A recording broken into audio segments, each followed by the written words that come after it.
Today we are going to be installing FitCamX dash cam into our 2022 Polestar 2. Life does not stop and start at your convenience, you miserable piece of sh**.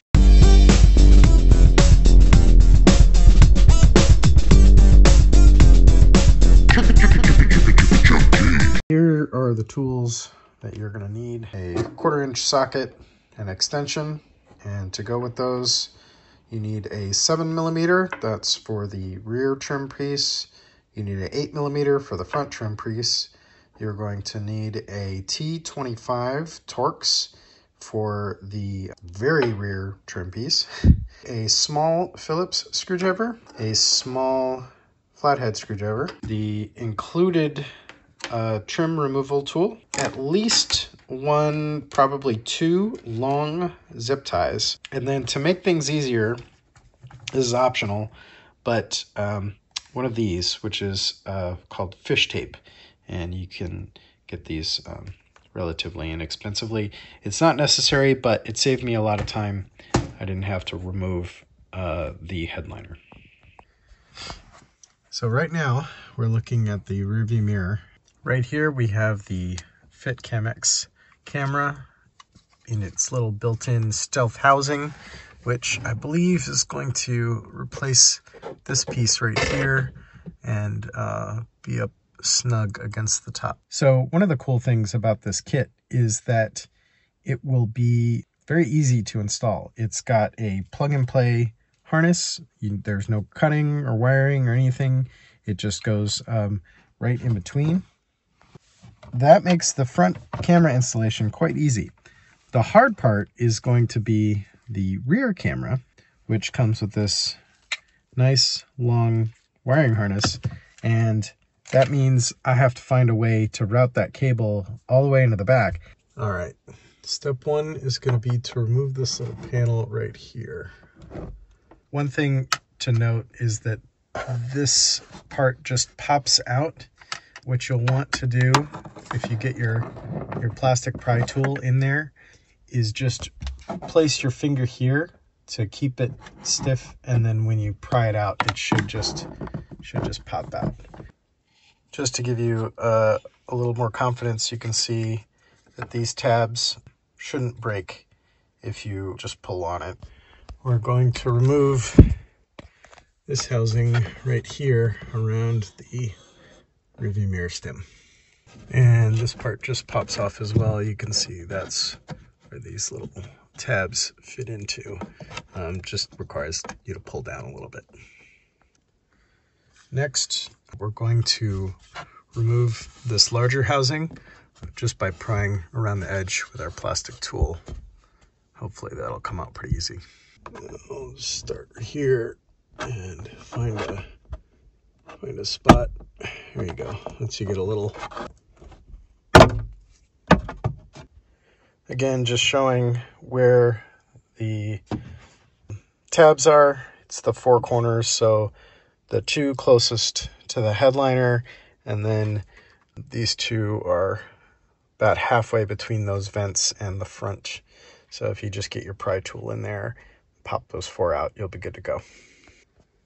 Okay, next we're going to be unplugging this sensor power right here, and we're going to plug in the harness. This is the Y splitter for the harness, so it's going to plug in, it's going to slot in between these two, and then that's going to provide power to the camera. Before I take this off, I just wanted to show you guys what it looks like, because these things always make me nervous. So if you can see those two little teeth right there, that's what's actually holding the plug in place right there. So what we're going to want to do is get a little tiny screwdriver or something to get a little space on that bar, which is locking it in place. We'll pry up on that gently, hopefully not breaking it, and then be able to slide this connector out. Okay, next we'll plug in the harness provided. Okay, harness installed. Next we just hook up the camera, And we're supposed to put everything back. This is the only portion that needs to come out of the housing for the camera, but since we're running the rear camera, we're gonna do that before we put everything back. Okay, here we are in the back. I think the first step is gonna be to remove this large piece of plastic, which apparently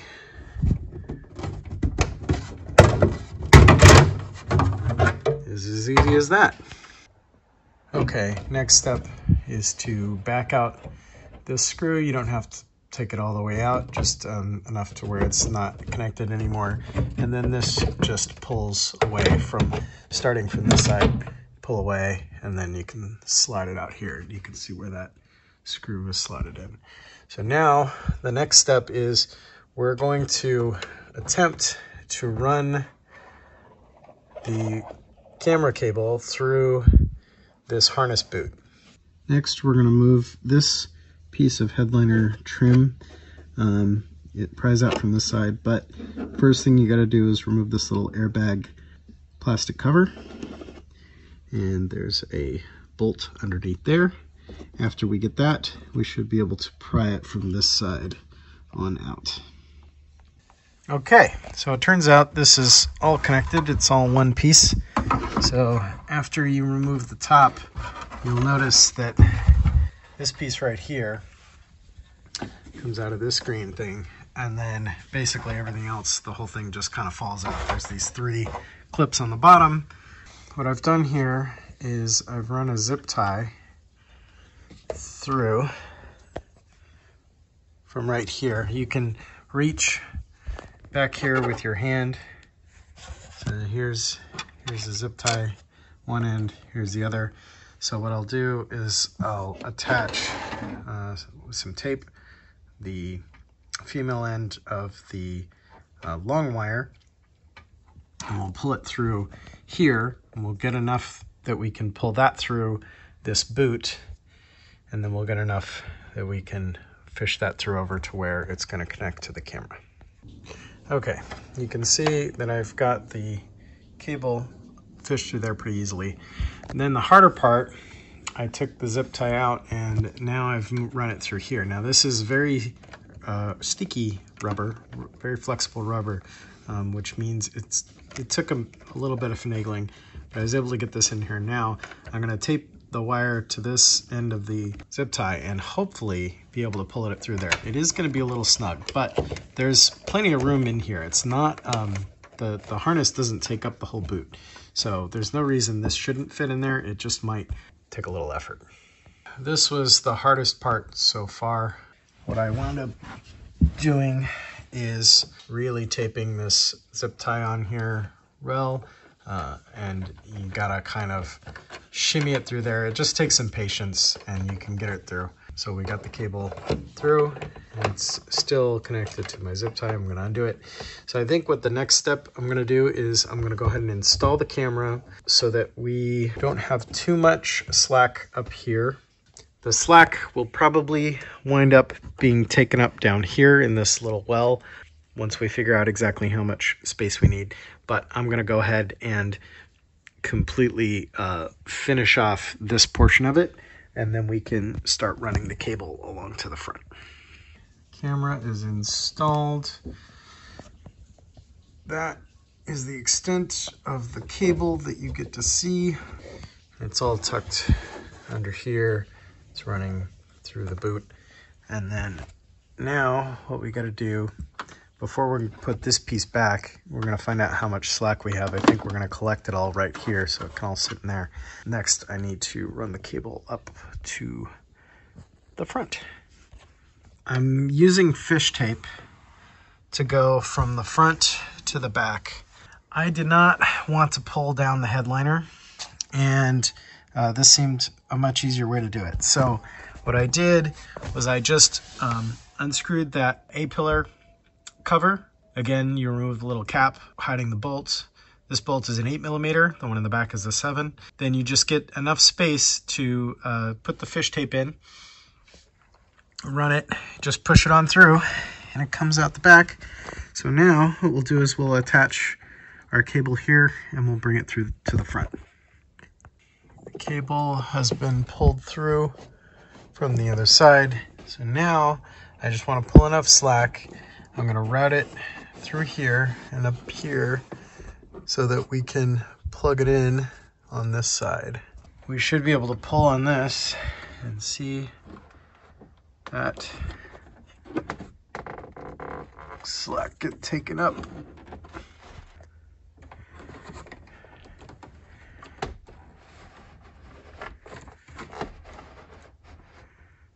All right, that's good. I want to leave a little bit of slack in there so we can unplug it if necessary. Now, all of the rest of this will just get tucked down into here, this empty space. It shouldn't affect anything, although actually no. Now that I look at it, there is I don't want it to get tangled in the seatbelt. So instead, what we'll do is I think we'll zip tie it to this up here because we don't want it to interfere with the seatbelt. Now we've got the slack from the rear cable all tied up and snug with the stock wiring harness. So we'll cut these and put this trim back in place. Okay, we are nearing the end. So here we have the cable going to the rear camera. It is plugged in to the front camera. The front camera is plugged into the Y splitter harness. It is up here. So what we're going to do is try and tuck most of this up here, get it out of the way, and then we can reinstall the covers. Okay, it's blinking blue, it's red, it's got the SD card in there, everything is all installed, looks very, very OEM.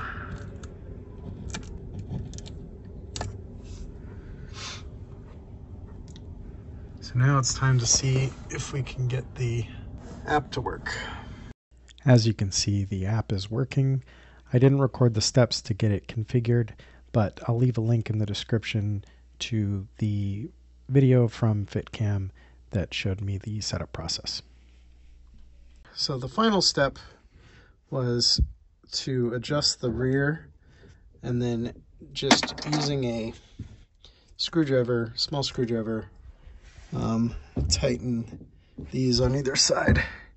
There is the FitCamX installed. Pretty happy with that. Now, just got to do some testing. That's the end. Thanks for coming along. Hopefully this is helpful to you, and let me know in the comments below if there's anything else you'd like to see related to the camera installation. Thanks everybody. Bye.